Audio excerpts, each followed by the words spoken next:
Good morning, students. I hope you all are fine and safe at your homes. Welcome to Hindi class. बेटा हिंदी में आज हम आपका पाठ 2 है शब्द विचार. शब्द विचार के अंतर्गत आपका आता है पर्यायवाची शब्द, विलोम शब्द और श्रुति सम भिन्नार्थक शब्द. तो पर्यायवाची शब्द क्या होते हैं? आप सभी जानते हैं कि पर्यायवाची वे शब्द होते हैं जिनके अर्थ लगभग समान होते हैं, यानी कि इनके अर्थ एक जैसे होते हैं, इसलिए हम इन्हें समानार्थी शब्द भी कहते हैं.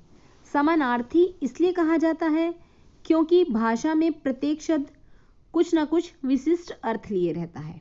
ये अलग बात है कि समय के अंतराल में अर्थ के अंतर छूट जाते हैं और हम लोग उन शब्दों को 100% समानार्थी समझने लग जाते हैं. उदाहरण के लिए कमल के 2 पर्यायवाची शब्द होते हैं, एक जलज है और दूसरा है पंकज. परंतु जलज का अर्थ वह कमल है जिसने जल में जन्म लिया है और पंकज का अर्थ वह है जिसने पंक अर्थात कीचड़ में जन्म लिया है. यही कारण है कि वाक्य में प्रयोग करते समय किसी विशिष्ट शब्द के सभी पर्यायवाची शब्द उनके स्थान पर प्रयुक्त नहीं किए जा सकते हैं. अतः जहाँ तक हो सके पर्यायवाची शब्दों का प्रयोग सावधानी से करना चाहिए. नीचे कुछ पर्यायवाची शब्द हैं जिनके बारे में मैं आपको बताती हूँ. अंधकार. अंधकार का मतलब क्या होता है? अंधेरा, तम, तिमिर. तो ये इसके पर्यायवाची हैं. इसी तरह से अग्नि, अग्नि के हैं आग, अनल, पावक, वहनी. अद्भुत का है निराला, अनोखा, अनूठा, विलक्षण आदि. इसी तरह पुत्र का होता है बेटा, तनय, आत्मज. वीर का है, वीर का मतलब क्या होता है? बहादुर, सूरमा, योद्धा, पराक्रमी, है ना. इसी तरह से सर्प है. सर्प को हम और क्या बोलते हैं? सांप, नाग, भुजंग, विषधर. इसी तरह से ये आपके पर्यायवाची शब्द हैं जिनको हम समानार्थी शब्द भी कहते हैं. ठीक है बच्चे. पर्यायवाची शब्दों के बाद आते हैं बेटा हमारे विलोम या विपरीतार्थक शब्द. विलोम का मतलब क्या होता है? उल्टा.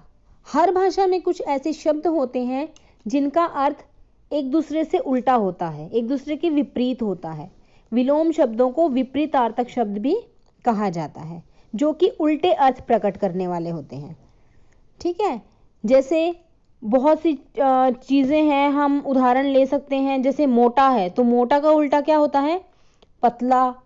राजा का उल्टा रंक, गर्म का ठंडा. इसी तरह से गंदगी का उल्टा होता है सफाई, गर्मी का उल्टा होता है सर्दी, सुगंध का उल्टा होता है दुर्गंध, हिंसा का अहिंसा, भयभीत का निर्भय, है ना. भयभीत का मतलब क्या होता है? डरना. और निर्भय का मतलब बिना डर के. इसी तरह घृणा, घृणा का उल्टा क्या होगा? प्रेम. गृहस्थ, गृहस्थ का विपरीतार्थक शब्द होगा सन्यासी. तो बच्चे मैंने इसके PDF पर्यायवाची शब्दों की, विलोम शब्दों की और श्रुति सम भिन्नार्थक शब्दों की PDF बनाकर आपको भेजी है. ठीक है. अब आपको पर्यायवाची शब्द समझ आ गए जिसका मतलब होता है समान अर्थों वाले. विपरीतार्थक जो उल्टा अर्थ हो, किसी भी चीज का उल्टा करके जब हम बोलते हैं. कपूत का उल्टा सपूत, सपूत का उल्टा कपूत. ठीक है. जंगली का उल्टा पालतू. इसी तरह से अब हमारा अगला टॉपिक है बेटा श्रुति सम भिन्नार्थक. हाँ जी बच्चे, अगला टॉपिक है श्रुति सम भिन्नार्थक शब्द. श्रुति सम भिन्नार्थक शब्द क्या होते हैं? कुछ ऐसे शब्द भी होते हैं जो श्रुति, श्रुति का अर्थ होता है सुनना. ठीक है. सुनने में, जो सुनने में तो एक समान प्रतीत होते हैं परंतु उनका अर्थ भिन्न भिन्न होता है, यानी कि उनका अर्थ अलग अलग होता है.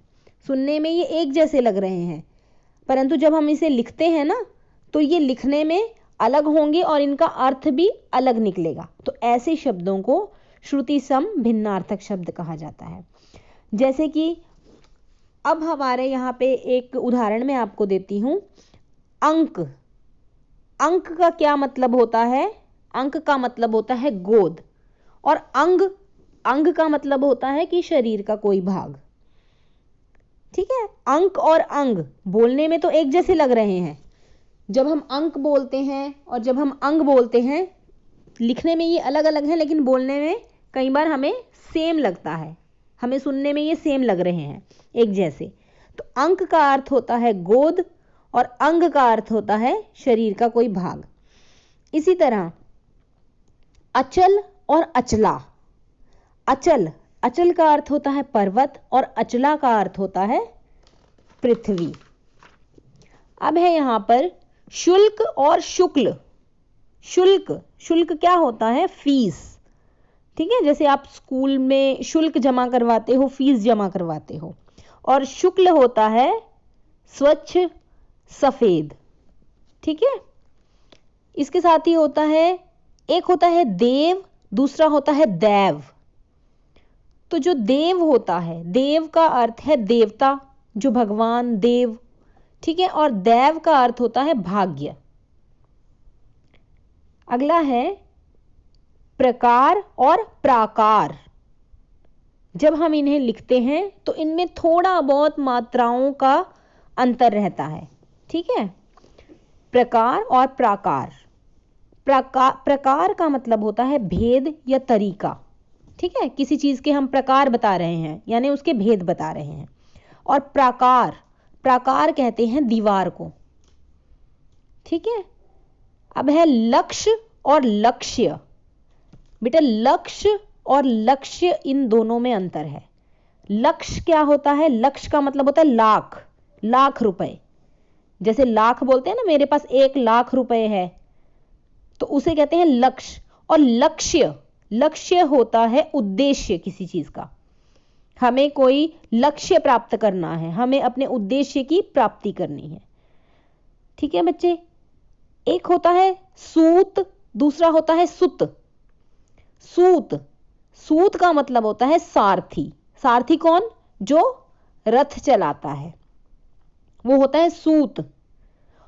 और सूत एक धागे को भी कहते हैं। ठीक है, एक धागा भी सूत होता है।